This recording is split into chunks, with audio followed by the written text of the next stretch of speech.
Bienvenue dans l'épisode 15 consacré à Access, et ici plus particulièrement aux jointures dans les requêtes. Donc les jointures, c'est une notion très importante dans les requêtes qui doit bien être comprise pour bien maîtriser ce qu'on fait dans les requêtes, ce qu'on affiche comme résultat dans les requêtes. Alors je commencerai par faire une présentation via ce diaporama, puis ensuite on passera à la pratique dans Access. Alors, ce qu'on va faire, c'est une requête basée sur les tables SAL et UC. Donc, vous en avez ici une reproduction, les tables SAL et UC qui sont reliées via le champ IDSAL. Donc ici, le mode création, qu'on appelle aussi le mode QBE, Query by Example. Ça peut être intéressant de voir à quoi correspond ce mode création en mode SQL. Alors, le SQL, je vous rappelle, c'est un langage d'interrogation des données qui permet, qui correspond euh, à ce qui est enregistré dans Access quand on fait une requête. Donc ici, le script commence par le verbe select, suivi de l'ensemble des champs des deux tables qu'on a sélectionnées. Puis il est suivi de la clause from, qui elle-même est suivie des tables sources de la requête. Donc comme les deux tables sont liées, sont jointes, on a l'utilisation du mot inner join entre les deux tables, suivi ensuite de l'indication du champ sur lequel on fait la jointure, donc avec le on. Donc on reviendra un peu plus tard sur la signification de ce inner join. Alors voyons maintenant ce qu'est censé faire la requête avec les données qui sont placées dans les tables.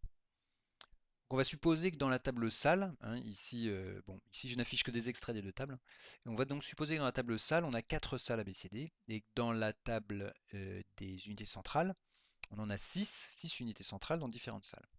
Qu'est-ce que va faire la requête? Sachant qu'on lui a dit qu'il y avait une jointure sur ID salle, eh bien elle va faire les correspondances entre les deux tables.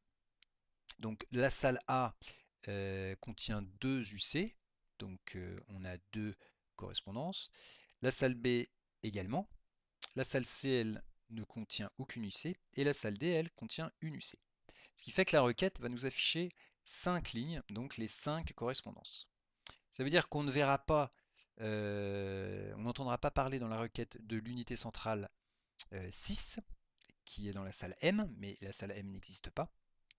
Et on n'entendra pas non plus parler dans cette requête de la salle C, puisqu'elle ne contient pas d'unité centrale. Donc on va voir que la jointure, et notamment en modifiant ses propriétés, va nous permettre de choisir, de voir uniquement ce qui correspond ou ce qui ne correspond pas forcément dans les deux tables. Par défaut, en tout cas, la requête va nous afficher seulement ces 5 lignes qui sont en correspondance. Alors je vais maintenant vous montrer une autre façon de voir les choses par rapport à cette requête. Notamment, je vais m'intéresser uniquement aux valeurs qui sont placées dans ID salle de la table UC et ID salle de la table salle. On peut considérer qu'on a un ensemble de valeurs. Donc vous voyez ici, dans l'ensemble entouré de jaune, ça va peut-être vous rappeler des choses par rapport à ce que vous avez vu à l'école, on a toutes les valeurs qui existent dans la table salle, dans le champ ID salle. Donc A, B, C, D. Et puis ici, en violet, dans l'ensemble entouré de violet, on a l'ensemble des ID salles de la table UC. Je ne fais pas apparaître les doublons. Il y a différents A qui apparaissent dans ID salle de la table UC, différents B également. Là, je ne les fais apparaître qu'une fois. Et donc, cet ensemble contient les valeurs A, B, D et M. Eh bien, quand on fait une jointure entre les deux tables, les correspondances qu'on observe, eh bien, ce sont les valeurs en commun, donc les valeurs qui sont en intersection entre les deux ensembles. Ça vous rappelle peut-être des choses, ou peut-être des mauvais souvenirs de l'école. Eh bien, c'est ça. Donc l'intersection entre ces deux ensembles, eh bien, ça nous fait trouver A, B et D. Et effectivement, c'est les 3 salles qu'on verra dans les 3 valeurs de salles qu'on verra dans le résultat de la requête. Par contre, C et M, eux, n'apparaîtront pas dans le résultat de la requête. Donc l'intersection, ça correspond à cet inner join qui se traduit par jointure interne. Mais on verra qu'on peut aussi s'intéresser justement aux éléments qui ne font pas partie de l'intersection. Et on verra qu'on a deux possibilités, hein. Soit alors regarder l'ensemble des salles, des ID salles de la table salle. Donc on fera un left join, puisque cette table est à gauche. Et ça s'appelle une jointure externe gauche. Donc dans ce cas-là, on verra que la requête nous affichera bien la même chose que ce qu'on avait à l'intersection, hein, mais en plus, elle nous affichera les ID salles de la table salle qui n'ont aucun lien avec l'autre table. Et puis on peut faire évidemment l'opération inverse, c'est-à-dire s'intéresser seulement à l'ensemble UC. Donc dans ce cas-là, on fera une jointure externe droite, hein, qui se note right join. Ok. Donc maintenant, on va passer dans Access pour mettre en application tout ça. Donc dans Access, j'ai créé deux tables, salle test jointure et UC test jointure, qu'on va utiliser pour l'exemple, et qui contiennent exactement la même chose que ce que j'ai mis dans le diaporama.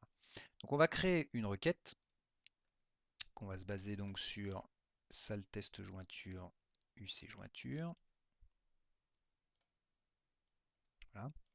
Donc ici, je n'ai pas fait les relations, hein, j'ai un peu fait exprès. Donc on a une jointure qui se crée automatiquement. Donc ça c'est dû au fait que dans les deux tables, eh bien, on a un champ qui porte le même nom. L'un des deux est clé primaire et les deux champs ont le même type de données. Donc la jointure dans ce cas-là se fait automatiquement. Donc je prends quelques champs. Je vais prendre ces deux champs-là. Puis je vais prendre ces trois champs-là. Voilà. Alors, si on regarde le SQL, hein, vous constaterez, bon c'est écrit petit, mais qu'on a un inner join, comme je l'avais indiqué dans le diaporama. Ok, donc si je regarde le résultat, eh bien j'ai bien 5 lignes. Donc vous voyez, chose promise, chose due. Donc on a bien les salles A, B et D qui apparaissent, évidemment avec des doublons, hein. Et eh bien oui, on ne voit pas la salle C, vous voyez, pourtant elle existe bien. Et on ne voit pas non plus l'unité centrale 6 avec l'idée salle M.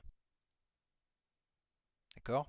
1, 2, 4, 5, 7, on ne voit pas le 6, et ici on ne voit pas la salle C. D'accord. Donc, bah ça, c'est dû au fait que la jointure, par défaut, c'est un inner join, une jointure interne, et que donc elle n'affiche que les correspondances. Donc si moi j'ai envie de voir autre chose que les correspondances, ben, je vais faire un clic droit sur cette ficelle, sur cette jointure, et je vais aller chercher les propriétés de la jointure. Ce qui va m'afficher une fenêtre qui me propose différentes options, 3 en fait, et on voit que pour l'instant je suis sur l'option 1, qui, on me l'indique, inclut seulement les lignes de table pour lesquelles les changements sont égaux. Donc, autrement dit, on n'inclut que les correspondances. Mais j'ai une autre option que je vous laisserai lire, hein, par vous-même. Moi, ce qui m'intéresse là-dedans, c'est surtout la première partie de la phrase qui dit « Inclure tous les enregistrements de la table salle test jointure ». Et je vous rappelle mon petit parallèle avec les ensembles, parce qu'on est complètement dedans, hein. Eh bien, ici, on est en train de dire qu'on veut l'ensemble de toutes les valeurs de ID salles qui sont dans la table salle. Ça veut dire qu'on va voir toutes les salles, même celles qui n'ont pas de lien avec les unités centrales. Donc on va prendre cette option. Bon, on peut quand même regarder la dernière option, hein, troisième option, qui elle fait exactement propose exactement l'inverse, c'est-à-dire inclure tous les enregistrements de la table UC. Donc même ceux qui n'ont aucun lien avec la table salle. Donc prenons d'abord l'option 2. Donc ici, pour nous montrer que, pour indiquer qu'on a fait une jointure externe, on a une petite flèche qui apparaît sur un des bouts de la jointure. Si on va regarder le mode SQL, vous voyez qu'on a un left join, donc une jointure externe gauche. Regardons le résultat, et bien vous constaterez que nous avons toujours les 5 lignes qu'on avait auparavant, hein, puisque bah, elles font partie de l'ensemble des des salles de salle. Mais en plus, on a la salle C qui apparaît, hein. Et évidemment, comme cette salle n'est liée à aucune UC, eh bien, toutes les colonnes, hein, tous les champs, toutes les valeurs et qui sont dans les champs de la table UC sont vides. Alors ça, c'est très intéressant pour une chose, hein, c'est que bah, si par exemple j'ai envie de connaître l'ensemble des salles qui sont inoccupées, eh bien il suffit que je fasse ce type de requête et puis ensuite que je mette un petit critère sur IDUC de la table UC. Je mets tout simplement nul pour lui dire que je m'intéresse uniquement aux salles qui ne contiennent pas d'UC. Et quand j'exécute la requête, eh bien j'ai uniquement la liste des salles qui ne contiennent pas d'UC. Ok. Alors évidemment, je supprime ça, on peut faire l'inverse. Hein. Si je retourne les propriétés de la jointure, que je prends l'option 3, et bien là je vais pouvoir voir non pas l'ensemble des salles, mais l'ensemble des UC.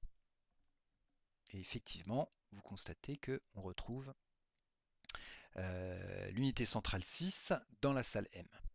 Et de la même façon, si je m'intéresse aux, aux unités centrales qui sont associées à une salle qui n'existe pas, eh bien c'est simple, hein, il suffira que je fasse un critère sur un des champs de la table salle, bon, par exemple ID salle, critère qui indique que je m'intéresse aux valeurs vides, et je tombe sur les salles qui sont associées, les unités centrales pardon, qui sont associées à des salles qui n'existent pas.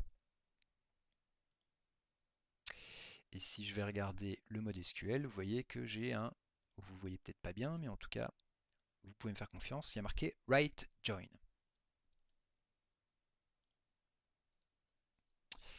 Et vous voyez ici hein, qu'il y a une petite flèche au bout de la jointure qui apparaît pour m'indiquer que je ne suis pas sur une jointure interne. Voilà, j'en ai fini avec les jointures. Enfin, j'en ai fini. Peut-être que je ferai une autre vidéo qui vous présentera un autre exemple de jointure qui peut avoir un intérêt pour d'autres choses que uniquement des jointures correspondant à des relations entre des tables.